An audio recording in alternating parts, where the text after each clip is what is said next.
Alors, je ne vais évidemment pas présenter Jean-Pierre Foucault parce que vous le connaissez beaucoup mieux que moi. Il m'a dit l'année dernière qu'il avait 51 ans de carrière. Et c'était l'année dernière, donc ça doit faire 52. Hein. Il vient de fêter sa 69e année. Il a arrêté la radio officiellement, semble-t-il, en juin. Je dis bien semble-t-il parce qu'on peut toujours espérer qu'il reprenne un jour le micro à la radio.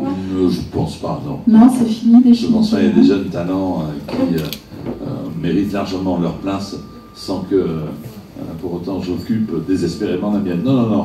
J'ai arrêté parce que je m'amusais plus, je m'amusais moins. Je me suis amusé avec mes amis qui sont là pendant quelques décennies.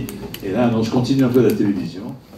Pourquoi vous arrêtez la radio et pas la télévision? Qu'est-ce qui vous plaît à la télévision? Les opportunités, d'abord. J'ai arrêté la radio parce que l'émission que je faisais, j'étais avec mon copain Cyril Hanouna, qui était aimé ou détesté. J'ai fait son émission avant-hier. Et on ne s'amusait plus. Les scores n'étaient pas brillants, il faut bien le reconnaître, sans doute parce qu'on ne s'amusait pas. Donc on a pris la sage décision avec Europe 1 d'arrêter cette émission. En revanche, à la télé, d'abord je ne veux pas m'arrêter tout court, parce que s'arrêter sans rien faire, un peu pour moi c'est la mort. Hein, bon. Donc moi je continue à avoir des activités associatives, bénévoles, et puis professionnelles à la télé, parce que je fais peu de choses à la télé, mais ce sont des choses qui m'amusent. Après-demain je vais faire Miss France. Donc il y a 30 jeunes filles qui seront là. Ça fait 21 ans que je fais Miss France, donc j'en aurais côtoyé 600, messieurs. Vous êtes presque monsieur Miss France. J'en aurais côtoyé 600, et donc ça va faire 630 samedi soir. Je continue un peu, puisque la Française des Jeux m'a demandé de faire le programme le plus court de la télévision, c'est-à-dire je vais continuer à être le Père Noël. Depuis 1966, je ne fais que donner de l'argent.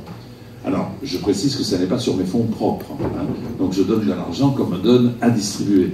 Et donc, j'ai 80 fois par an la Française des Jeux, un peu de qui veut gagner des millions, et les Miss France. Et ça m'amuse, je prends toujours autant de plaisir, mais je partirai avant qu'on me jette des pierres dans la rue. De participer autant d'années à cette émission, si j'ose dire. Il y a une séquence au Miss France qui est une séquence intense. Il y a une séquence à qui veut gagner des millions qui est une séquence intense. Et il y en a une au cours des tirages. Je m'explique. À qui veut gagner des millions? Il y a une femme qui a gagné 1 million d'euros un jour. Je lui ai posé la question, elle a répondu, c'est le dernier mot, elle a validé, et moi j'ai su, avant elle, qui était toujours dans le doute, qu'elle avait gagné 1 million, puisque la petite lampe verte s'est allumée sur... Et donc pendant 3 secondes, je détiens un secret extraordinaire. Quand j'ouvre l'enveloppe des Miss France, il y en a 3 qui sont là toutes tremblantes. Je sais, avant tout le monde, laquelle des 3, si vous voulez, va devenir Miss France et dont la vie va être fondamentalement bouleversée pendant 1 an. Quand je fais la Française des Jeux, nous tirons le loto, l'euro million à 20h07. Pourquoi? Parce qu'à 20h, les bureaux ferment. Vous ne pouvez pas aller jouer à 20h01 un bulletin de loto. Il y a 5 minutes de rétractation de par la loi, c'est-à-dire entre 20h et 20h05, vous pouvez dire j'ai plus envie de jouer, je retire moi. Et on nous donne le go for broke depuis Vitrolles, qui est le grand centre informatique de la Française des Jeux, à 20h06 à peu près. Et nous, à 20h06, on nous dit attention, enregistrement dans 1 minute. On enregistre, on attend, on sort le tirage, on envoie la combinaison, les numéros à Vitrolles, qui 30 ou 40 secondes après nous dit s'il y a un gagnant ou pas. Et où. Et cette séquence est diffusée à 20h36. C'est-à-dire que pendant une demi-heure, nous savons, nous l'équipe, que la vie d'une famille, pendant des générations peut-être, si elle gagne 10, 20, 30 ou 40 millions, va être bouleversée. On le sait, elle ne le sait pas. Ben, ce sont des petits plaisirs qui font que on en prend justement du plaisir à présenter ce type d'émission. C'est vrai que sur 1 minute 20, j'apparais, allez, 15 ou 16 secondes, donc ça ne nuit pas au sommeil du téléspectateur. Un des plus beaux moments de votre carrière à la télévision, c'est cette femme qui a gagné 1 million d'euros, qui veut gagner des millions. Sans doute, oui, sans doute. Elle n'est plus là aujourd'hui, hélas. Elle a gagné parce qu'elle avait beaucoup de chance.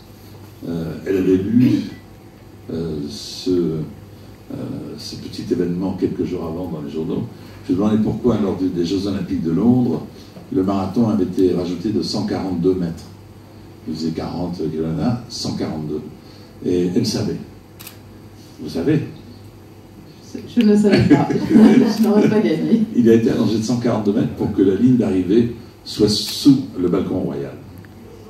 Voilà. Et donc, sinon, il manquait des mètres. Donc la ligne d'arrivée était sous le balcon royal. Voilà. Elle l'avait vu. Elle le savait. C'est quand même pas mal, non? Est-ce qu'on réussit tout dans la vie? La vie professionnelle est faite de pleins et de déliés. À la fin de la vie, si vous comptez le nombre de pleins et le nombre de déliés, si le nombre de pleins est supérieur à celui des déliés, c'est plutôt bon signe. Qu'est-ce qu'il y a eu comme émission ratée? Dites-moi. Alors, j'ai regardé, pour tout vous avouer, hier soir sur Wikipédia, j'ai vu une liste sans fin d'émissions de télévision. C'est indiqué, a fait une émission, en a fait 3 seulement, oui, avec le manque d'audience. C'est une émission de deuxième partie de soirée. C'était un talk show à David Letterman, qui n'a pas fonctionné. Parce que c'était pas dans l'air du temps. Mais à l'époque, en deuxième partie de soirée, ça faisait 4 millions de téléspectateurs quand même. On l'a arrêté. Aujourd'hui, si vous faites 4 millions en deuxième partie de soirée, on vous décore de grand commandeur. Vous rebondissez finalement assez bien sur... C'est-à-dire que on peut pas les échecs savoir. ou sur... Vous vous rendez compte, la magie de ce métier, et là tous mes anciens collègues s'en souviennent, c'est que nous, professionnels, on se dit professionnels, on imagine des programmes, on y travaille. Hein, on fait des tests, etc. Et puis, on les développe à l'antenne, que ce soit à la radio ou à la télévision. Et comme un seul homme, tous ceux qui écoutent et qui ne se connaissent pas et que vous ne connaissez pas, décident si ça leur plaît ou pas. Alors qu'on devrait détenir la vérité, puisque c'est notre métier. Eh bien non. Et c'est ça l'intérêt aussi de ce métier, c'est qu'on ne peut jamais être persuadé du succès d'un programme dont on est convaincu qu'il va marcher. C'était difficile parce que c'était une maison qui avait connu le succès pendant de nombreuses décennies, dès la fin de la guerre. Hein. Petit à petit, Radio Monte Carlo, avant qu'elle ne devienne RMC, a grandi, est devenue une radio magique que j'écoutais moi quand j'étais gamin. Je venais voir le podium à la foire de Marseille quand j'étais tout gamin. Il était animé par André Gaspard. Et je rêvais de faire ce métier. Je rêvais d'être... Il y avait quelqu'un qui nous réveillait le matin, qui donnait l'heure, qui était de bonne humeur. Moi, je voulais faire comme métier, être de bonne humeur le matin à 7h. Voilà. C'est mon truc. Et j'ai fait ce concours en 1966, que j'ai eu la chance de réussir. Et j'ai connu beaucoup d'années de bonheur. Bon, d'abord, les 6 premiers mois, je suis resté. Et ensuite, j'ai reçu une lettre de Frédéric de la Panouse qui m'a dit qu'il serait bon que je reprenne mes études. Mon Dieu, s'il avait su, il aurait employé une autre formule. Parce que, bon. Et je suis parti à l'Europe 3 ans, je suis revenu 25 ans ici. Mais la fin a été difficile parce qu'il y a eu le virage de 1981 avec les radios libres. Et je pense, c'est jamais bien de dire du mal de ses prédécesseurs, mais je pense que, en tout cas, les directeurs généraux qui étaient là à l'époque n'ont pas vu, n'ont pas compris que le danger, entre guillemets, arrivait, que des concurrents arrivaient. Nous avons eu l'habitude pendant 20, 30, 40 ou 50 ans de travailler dans une situation quasi monopolistique avec Inter, Europe, Luxembourg, et Europe et Luxembourg, on ne les recevait pas ici. Hein, donc on était tout seuls comme des grands. Et on n'a pas vu arriver le danger, on n'a pas su très vite prendre le virage qu'il fallait prendre pour conserver en tout cas ses auditeurs. Et c'est un peu dommage. Mais bon, on ne refait pas le monde. Maintenant, RMC a du succès. RMC va devenir la 3e radio de France. Voilà, va passer devant le succès après. RMC va passer, là je vous le dis, vous allez avoir des chiffres le 15 janvier, RMC va passer devant Europe 1, ce qui est dans le monde de l'audiovisuel un événement considérable. Donc je suis heureux de voir que RMC, même si on oublie Monte Carlo dans la RMC, a été cette radio et le redevient. Qu'est-ce qu'il a fallu pour que, du début des années 2000 à aujourd'hui, la radio reprenne un essor extraordinaire? Changer de format, parce que la radio que nous faisions était vieillissante. Hein. Elle était faite de personnalité et d'humeur. On travaillait sur l'humeur. Moi, j'arrivais le matin à 7h à la radio, l'émission commençait à 8h30, on ne savait pas ce qu'on allait dire. Mais c'est l'humeur qui nous conduisait. Qui nous tirait. La radio d'humeur, c'est fini. Vous voulez dire par là que sur la fin, vous aviez mauvaise humeur? Peut-être, oui. Mais non, mais je suis parti, c'était pas mal. Hein.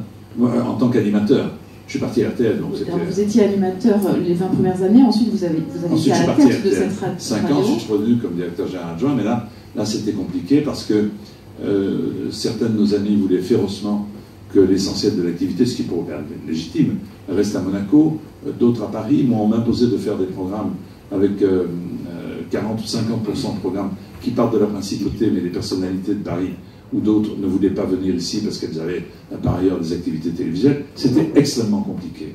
Extrêmement compliqué, et je pense que la décision qui a été prise a été sage. On pouvait pas faire autrement. La preuve, aujourd'hui, RMC Info redevient une immense radio. Donc voilà, ça a été une époque, et on ne peut pas imaginer qu'on ait pu continuer cette époque indéfiniment.